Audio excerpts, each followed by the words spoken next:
Udjenza Ġenerali tal-Papa Franġisku l-Erbgħa 15 ta' Ġunju 2022. Cari fratelli e sorelle, Eżis Ħuti, l-Għodwa tajba.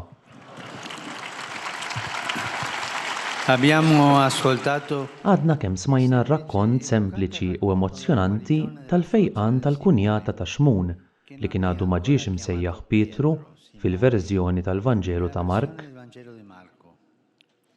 L-episodju qasir nerġgħu insibuh b'varjanti ħfief imma suġġestivi anki fiż-żewġ Vanġeli sinottiċi l-oħra. Omm il-mara ta' Xmun kienet fis-sodda bid-deni, jikteb Marku. Ma nafux jekk hux sempliċement ħassitha xi ftit ma tiflaħx, imma fiċjuħija imqar ftit id-deni jista' jkun perikolus. Meta nixjieħu ma nibqgħux nikmandawh aktar aħna lil ġisimna, jeħtieġ nitgħallmu nażlu x'nistgħu u x'ma nistgħux nagħmlu. Il-ħeġġa fiżika tonqsilna u titlaqna, imqar jekk qalbna ma tiqafx tixtieq. Jeħtieġ nitgħallmu nippurifikaw ix-xewqat tagħna, ikollna s-sabar, nażlu x'nistgħu nitolbu mill-ġisem u mill-ħajja. Bħala xjuħ ma nistgħux nagħmlu l-istess affarijiet li konna nagħmlu meta konna għadna żgħar. Il-ġisem għandu ritmu ieħor u jeħtieġ nisimgħu lill-ġisem u naċċettaw il-limitazzjonijiet. Kollha għandna, anki jien issa qed ikolli nimxi bil-bastun.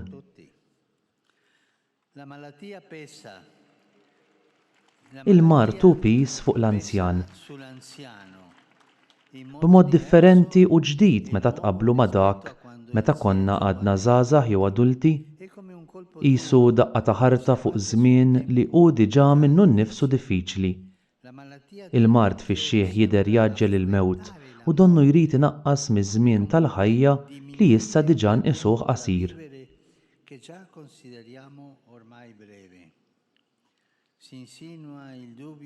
Jidħol id-dubju jekk għadx nerġgħu nqumu fuq saqajna li din id-darba jekk nimra tkun tal-aħħar u l-bqija. Ma jirnexxilniex noħolmu t-tama f'futur li issa jidher ineżistenti.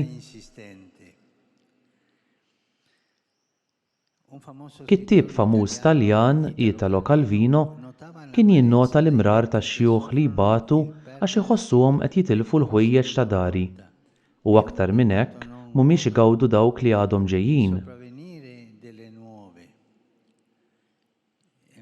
Imma x-xena tal-Vanġelu li għadna kemm smajna tenna nittamaw u diġà toffrilna l-ewwel tagħlima. Ġesù ma jmurx waħdu jżur lil dik il-mara anzjana u marida, imma jmur mad-dixxipli tiegħu. U dan iġalna naħsbu xi ftit. Hija sewwa sew il-komunità nisranija li għandha tieħu ħsieb tal-anzjani, il-qraba u l-ħbieb, imma l-komunità kollha. Iż-żjara lill-anzjani għandhom jagħmluha ħafna, flimkien u ta' spiss. Qatt ma għandna ninsewhom dawn it-tliet sentenzi tal-Vanġelu.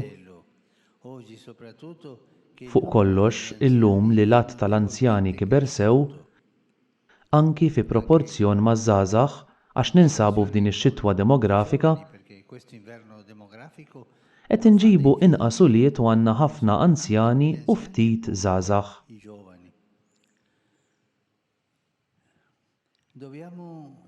Hemm bżonn inħossu r-responsabbiltà li nżuru lill-anzjani li spiss huma waħedhom u nippreżentawhom lil mulej bit-talb tagħna. Ġesu nnifsu jgħallimna kif inħobbu. Soċjetà hi tassew waħda li tilqa' l-ħajja meta taraf li hi prezzjuża anki fl-anzjanità, fid-diżabilità, fil-mard serju u anki meta qed tintefa'. Il-ħajja dejjem hi prezzjuża. Ġesù meta jilmaħ lil mara anzjana marida jaqbdilha qiegħda u jfejjaqha. L-istess ġest li jagħmel biex iqajjem mill-mewt lil dik it-tfajla li kienet mejta. Jaqbdilha qiegħda u jqajjimha, ifejjaqha billi jqajjimha fuq riġlejha. la guarisse rimettendola in piedi. Ġesù b'dan il-ġest ħelu ta' mħabba jagħti l-ewwel lezzjoni lid-dixxipli, jiġifieri s-salvazzjoni titħabbar jew aħjar tgħaddi permezz tal-attenzjoni lejn dik il-persuna marida u l-fidi ta' dik il-mara tilma fil-gratitudni għall ħlewwa ta' Alla li tmil għal fuqha.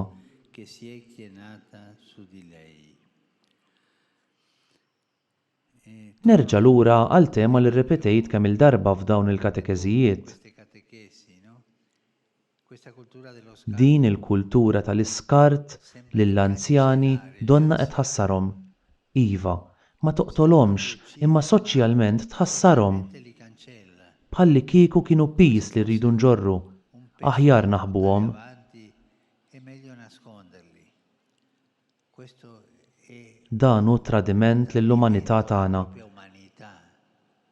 Questa Dini l-ikreħ ħaġa għax hawn inkunu qed nażlu l-ħajja skont kemm tista' taqdina, skont iż-żożija tagħha u mhux il-ħajja kif inhi la vita com'è, con la bl-erf ta' xjuħ, bil-limitazzjonijiet ta' xjuħ. i vecchi Ix-xjuħ għandhom ħafna x'jatuna, hemm l-erf tal-ħajja. saggezza della vita, tanto da insegnare. Għandhom ħafna x'jalmuna, għalhekk imqar li tfal jenħtieġ nagħlmuhom kif jieħdu ħsieb in-nanniet u jmorru għand in-nanniet. Accudano, che vadano dai nonni. Id-dialogu bejn żgħażagħ u nanniet, tfal u nanniet hu fundamentali għas-soċjetà, hu fundamentali għall-Knisja, hu fundamentali għal ħajja b'saħħitha. Fejn ma hemmx dialogu bejn żgħażagħ u nanniet, hemm nieqsa xi ħaġa u tikber ġenerazzjoni bla passat, jiġifieri bla eruq. senza radici. Se la prima Jekk l-ewwel lezzjoni tgħidilna Ġesù, it-tieni waħda tagħtilna l-mara anzjana li qamet u bdiet isservihom. Imqar bħala anzjani nistgħu, anzi, għandna naqdu l-komunità, tajjeb li l-anzjani jibqgħu jrawmu fihom ir-responsabbiltà tal-qadi u jelbu t-tentazzjoni li jwarbu għal ġenb. Il-mulej ma jwarrabhomx, anzi bil-maqlub, u jagħtihom il-qawwa biex jaqdu. U nieħu pjaċir ninnota li ma hemm ebda enfasi speċjali fir-rakkont min-naħa tal-Evanġelisti. Hija n-normalità tal-mixja li d-dixxipli jifhmu fl-importanza kollha tagħha tul it-triq tal-formazzjoni li fiha jagħmlu esperjenza fl-iskola ta' Ġesù. la scuola di Gesù.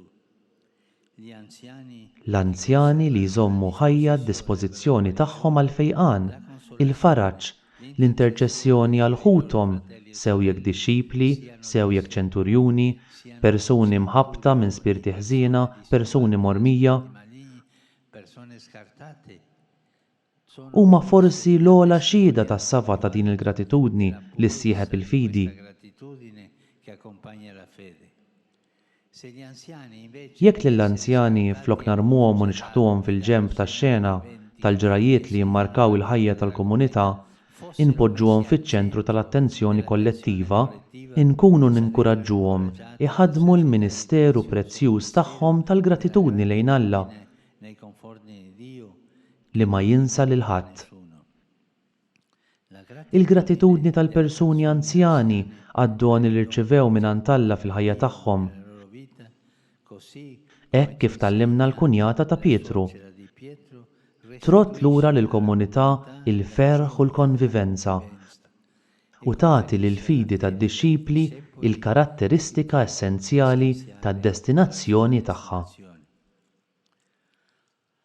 ma dobbiamo Imma rridu nifhmu tajjeb li l-ispirtu tal-interċessjoni u tal-qadi li Ġesù qed jitlob mid-dixxipli kollha tiegħu non è mhuwiex sempliċement ħaġa tan-nisa, donne, ma hemmx del ta' din il-limitazzjoni fil-kliem u l-ġesti ta' Ġesù.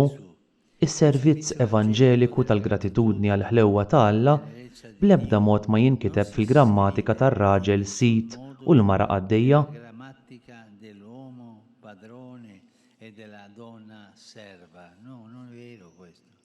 Questo tuttavia Madanakollu dan ma jnaqqasx mill-fatt li n-nisa dwar il-gratitudni u dwar il-ħlewwa tal-fidi jistgħu jgħallmu lill-irġiel ħwejjeġ li dawn ibatu iżjed biex jifhmuhom. fatica a comprendere la Il-kunjata ta' Pietru qabel ma l-Apostli kienu waslu sa hemm fil-mixja tad-dixxipulat wara Ġesu turi t-triq lilhom ukoll u d-delikatezza speċjali ta' Ġesu li qabada minn ida u resaq leha biħlewwa u ried b'mod ċar.